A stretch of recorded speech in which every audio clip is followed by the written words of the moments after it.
participantes do segundo Congresso Nacional de Educação e Formação de Professores Online, tudo bem? Eu sou a professora Milena Gayuma Lúcio, da Universidade Federal do Amazonas, e vou falar para vocês hoje como dar aulas práticas sem laboratório.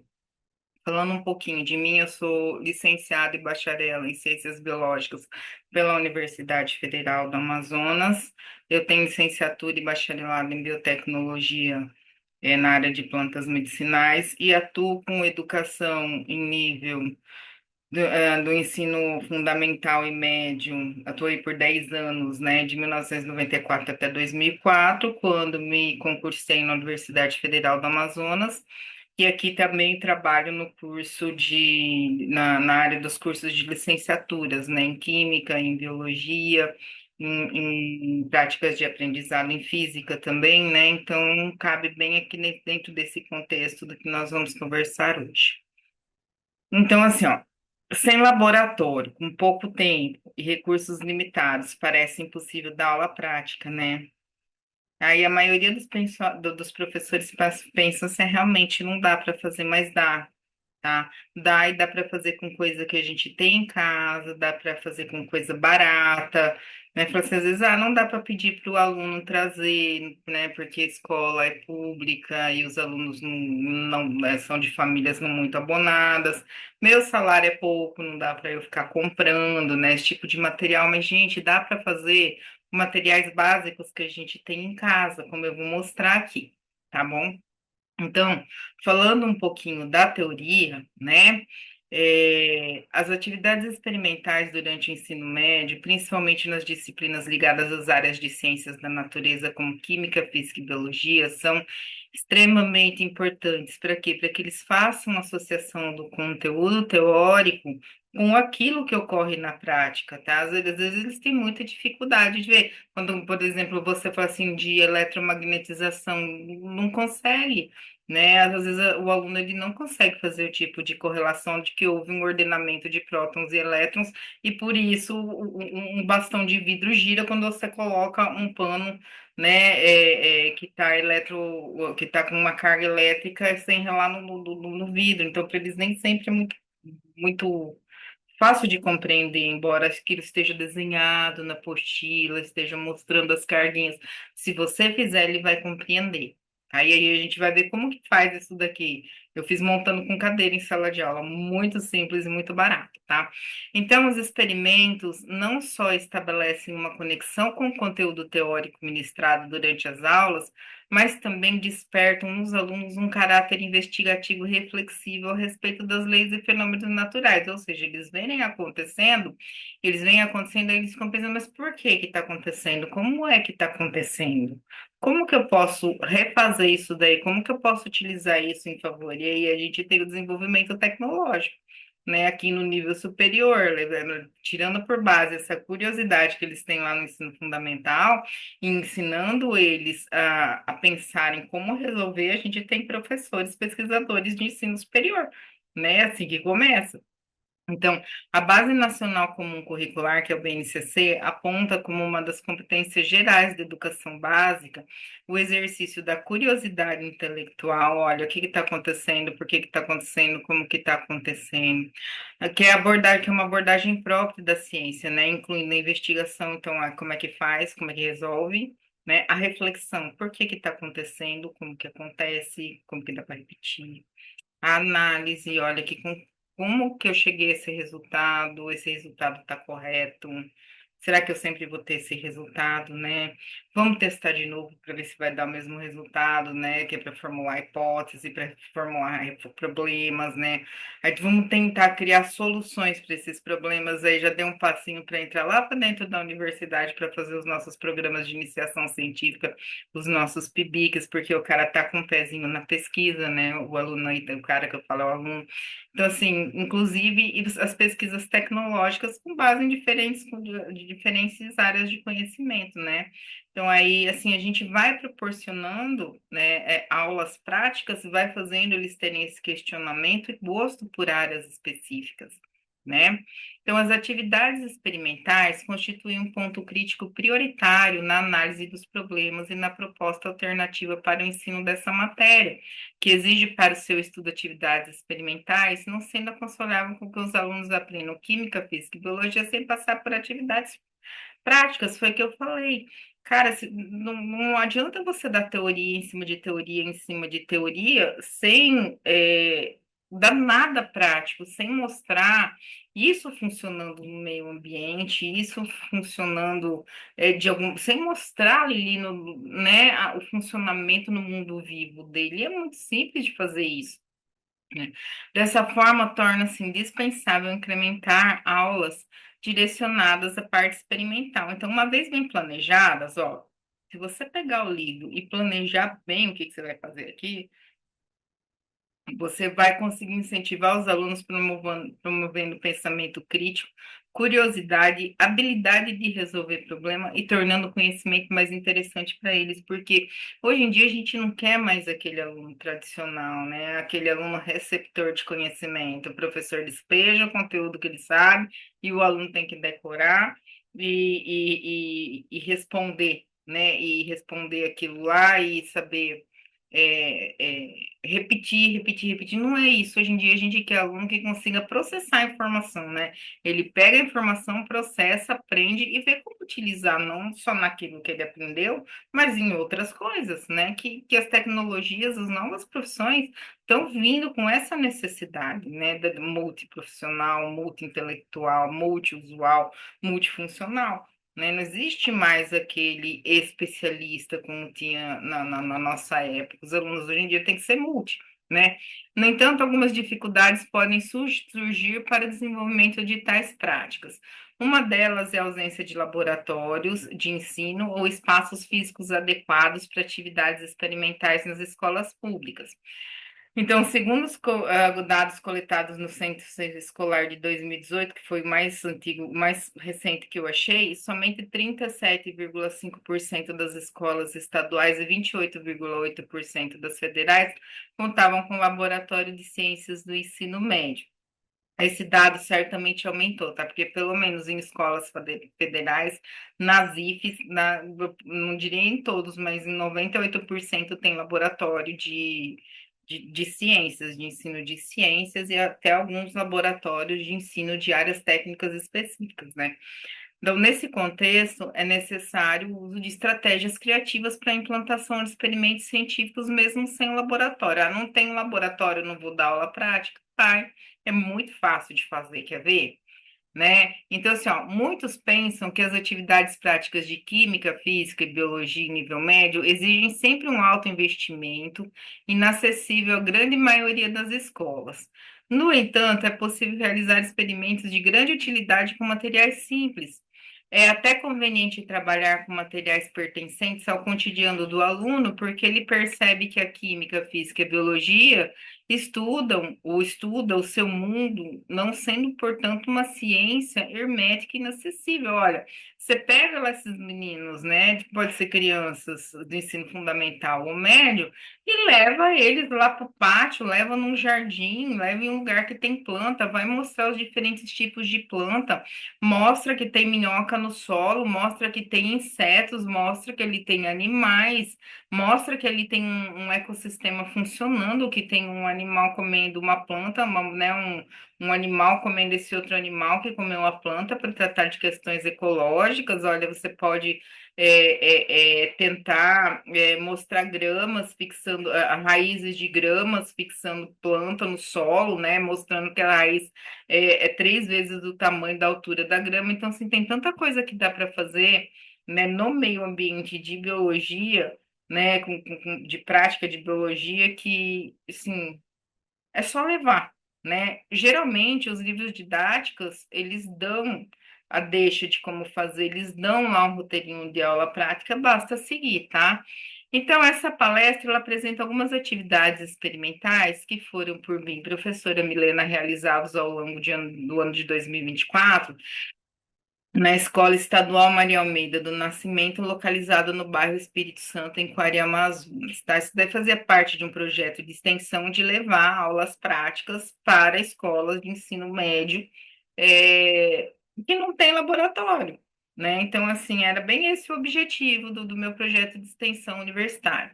Então, o objetivo dessas aulas foi estimular a experimentação, mesmo diante da limitação da escola, que não dispõe de laboratório de ensino de ciências, demonstrando quais estratégias foram utilizadas para proporcionar ao aluno uma experiência prática e investigativa alinhada a conteúdos teóricos, com a finalidade de enriquecer seu aprendizado e promover uma compreensão mais profunda dos conceitos científicos estudados.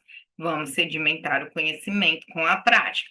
Assim, utilizando os roteiros das aulas práticas propostos nos próprios livros didáticos de física, química e biologia que eles têm irmãos, né, que o governo mesmo encaminha para as escolas, pudemos realizar diversos experimentos de química, de física e biologia, como visto a seguir. Então, ó, eu lá dando aula para eles é um projeto de extensão, como eu disse, eu sou uma professora de universidade, mas aqui eu estou numa escola de ensino médio, que é a Maria Almeida. Eu estou na turma do terceiro ano, né, do ensino médio. Então, assim, eu levei a primeira coisa, eu levei uma apostilinha, a gente estava trabalhando eletromagnetismo aqui nesse caso, né? E aí o experimento era fazer eletrização do bastão de vidro com atrito por pano de lã.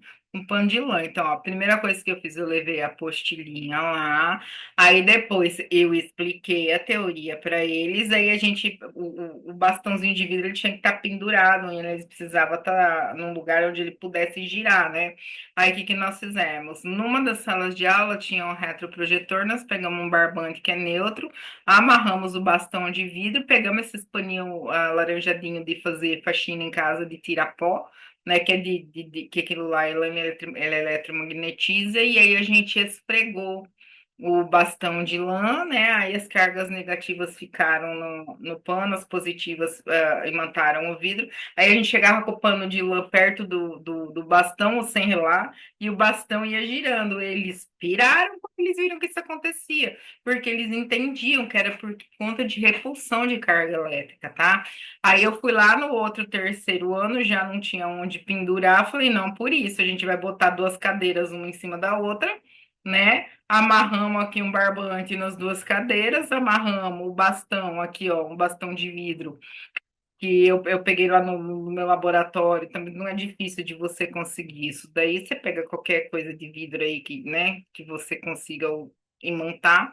Amarramos aqui para ficar, né, nessa linha central para ficar em território neutro, e aí a aluna foi lá e montou, esfregou, né? Paninho de lã, e aí ela também ia chegando com o pano, e o bastão ia girando sem sequer o pano tocar no bastão. Então, assim, eles compreenderam o conceito de eletromagnetismo, né? Fazendo essa aula prática. Olha só o que, que me custou. Um barbante, um paninho de faxina que tinha na minha casa e um bastão que tinha lá no meu laboratório, mas você pode pegar, se você não tiver um laboratório, você pode ir em loja de que vende panela, essas coisas, que lá tem, né, aquelas colheres de vidro, coisa de vidro para mexer suco, você pode usar aquilo lá para fazer isso daí. No caso, como eu tinha no laboratório, eu não comprei.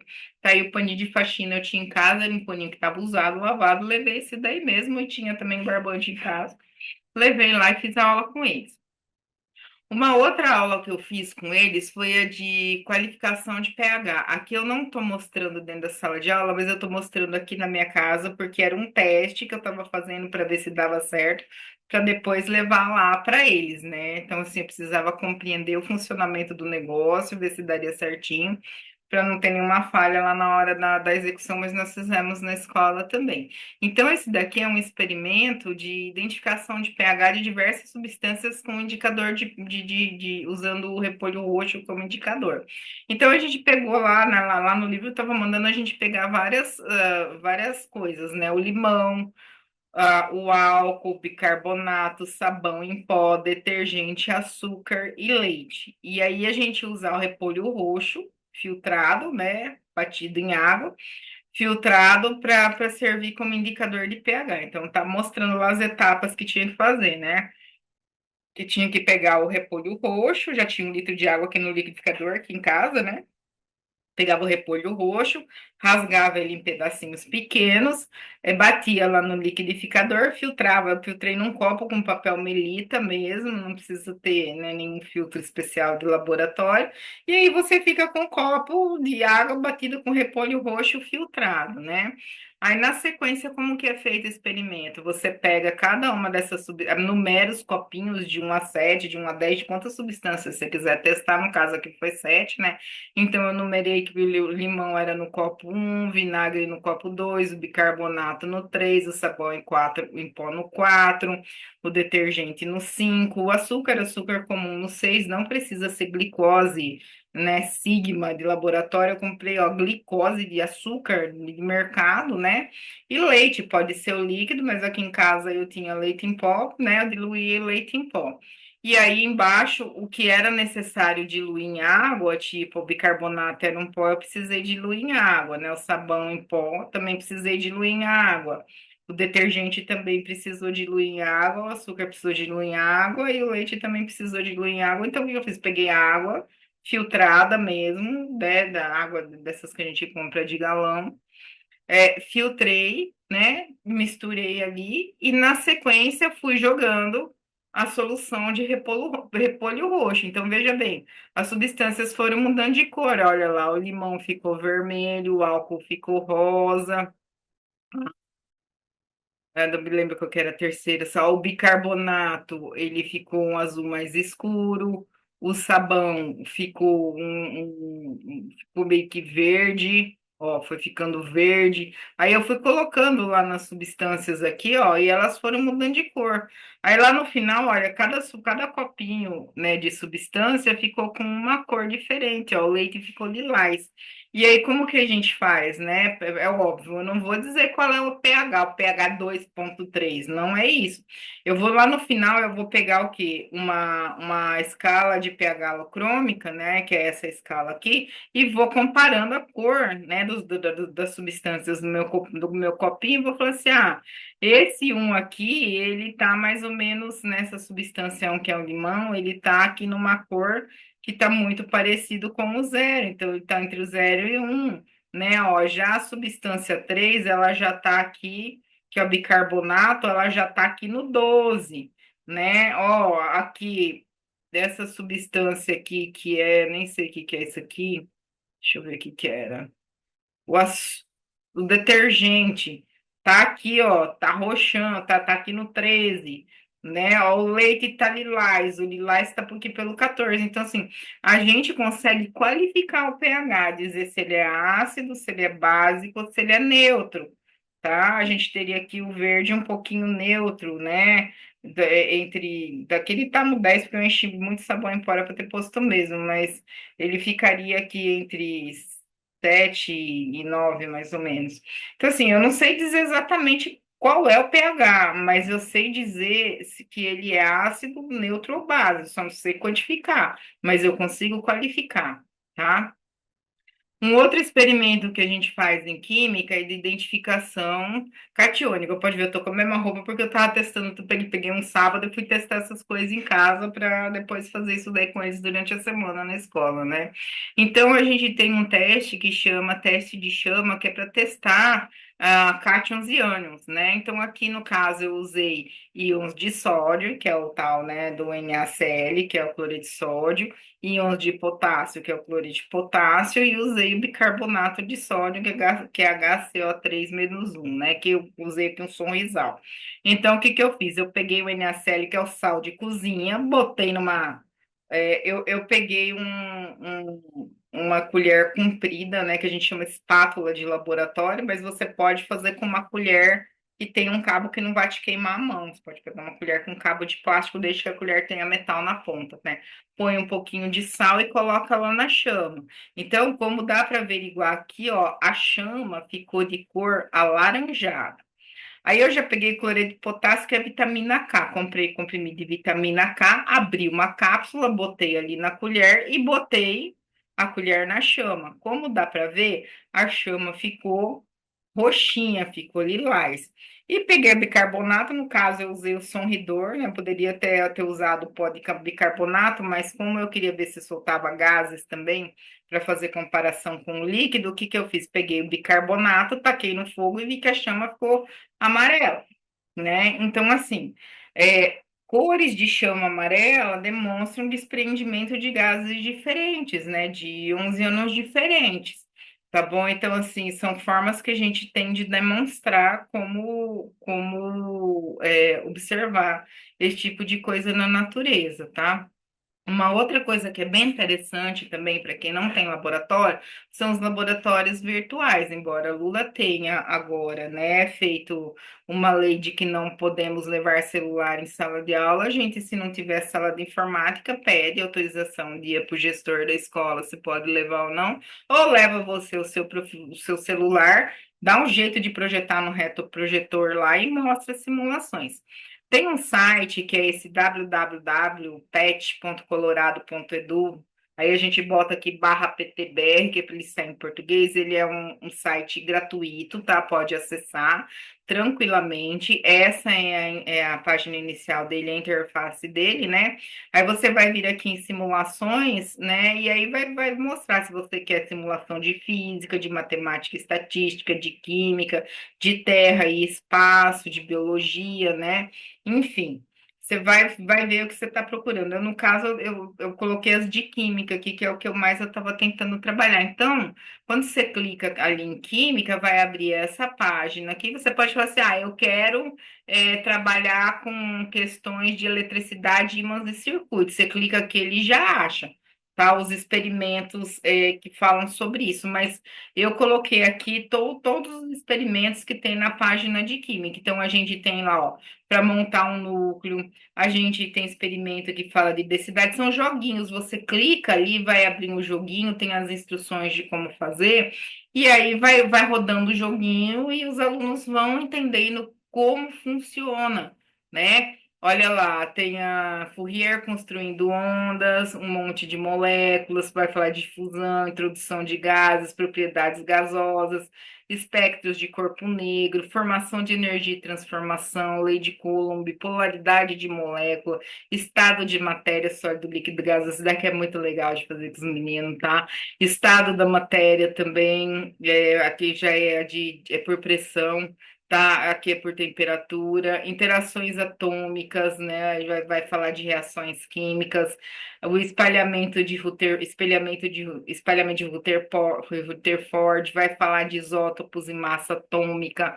Você tem de moléculas de luz, geometria molecular básica para a galera da bioquímica ficar doida aqui, ó, para entender rotação de molécula de proteína, é bem legal, dá para usar até na faculdade. Reagentes, produtos e excessos, ó, para falar a questão de corpo de fundo, medição de pH é bem legal, tem várias substâncias aqui que você simula o pH misturado com água, tá? E ele vai indicando aqui como se você estivesse usando um pHmetro medindo as substâncias. Enfim, né? Ondas de corda, escala de pH, balanceamento de reações químicas, soluções ácido-base, para entender qual que é o que a gente estava falando lá, usando o repolho roxo, pode usar isso daqui para complementar, para ele compreender por que que o repolho roxo fez o leite que era branco ficar lilás e fez o limão ficar vermelho, né? Concentração, balões de eletricidade estática, laboratório de lei de Weber, molaridade e monte um átomo. Então, são os que tinham ali disponíveis na versão free. Tá? Então, assim, tem um bocado de coisa que dá para gente utilizar ali, né? E com os nossos alunos sem precisar gastar muito dinheiro, tá? Ah, tem mais aqui, ó. Moléculas de luz, geometria molecular, geometria básica, reagentes, produtos, excessos, escalas de pH básico. Ah, já falei, acho que é só uma repetição aqui. Ah, não, soluções ácido base, concentrações, foi só uma repetição aqui, desculpa. Bom, então aqui, ó, concluindo, os resultados obtidos demonstraram que é possível realizar experimentos práticos de ciência, mesmo em ambientes não convencionais, como em uma cozinha, como eu fiz aqui na minha casa, e como eu fiz na cozinha lá da escola, eu só não bati foto, né, para colocar aqui dos meninos fazendo isso daí Mesmo em ambientes não convencionais, como uma cozinha, a própria sala de aula, como eu fiz lá o do eletromagnetismo, ou mesmo utilizando um computador ou celular. Ah, não tem sala de computador, pega teu celular, pede para o aluno levar o celular, pede autorização do gestor, se pode levar naquele dia, né? E aí bota os alunos para brincar com isso, certamente eles sedimentam os conhecimentos, né? Então, os alunos que fizeram isso demonstraram maior engajamento e motivação durante todo o processo, mostrando interesse em aprender a ciência por trás de cada atividade aplicada. Então, assim, eles queriam entender, eu dava teoria, muitas vezes eles ficavam boiando na teoria, a gente fazia a prática, aí eles ficavam voltando lá na teoria, porque eles queriam entender por que que tinha ficado daquela cor. Por que que na prática ficou daquela cor? Então, eles queriam entender na teoria. E aí, a partir do momento que eles entendem, eles usam isso daí em qualquer outra coisa. Né? Pode usar numa batelada fermentativa para fazer um antibiótico, por exemplo, uma aplicação industrial, isso daí. Né? Então, assim, é levar ele a ter curiosidade, compreender o processo científico, né, o levantamento de hipóteses, né, a habilidade de resolver problemas, porque aí o menino vai embora, ele vai virar um cientista, vai virar um pesquisador, um professor universitário, tá? Além disso, as abordagens práticas permitem a compreensão mais aprofundada dos conceitos, o que contribui para uma aprendizagem mais significativa. Ou seja, ele aprende e guarda isso pro resto da vida, não é aquela coisa que ele aprende, né? Daí saiu, entregou a prova, saiu, deletou lá da cabeça dele, né? Eu utilizei como referência básica, teórica, alguns dados, né, de nascimento da Carolina, da Ana Carolina Salgado Nascimento e colaboradores, né, no texto Explorando a Ciência Sem Laboratório, Estratégias Criativas para a Experimentação Escolar, que foi publicado no quinto seminário de iniciação à docência CEMIT. Agradeço a todos, né, pela atenção. E se alguém mais quiser conversar comigo a respeito disso, desse assunto, é só entrar em contato comigo pelo e-mail milena@ufam.edu.br ou pelo Facebook Milena Malosso, que eu respondo, tá bom? Muito obrigada pela atenção. Até a próxima. Tchau, tchau.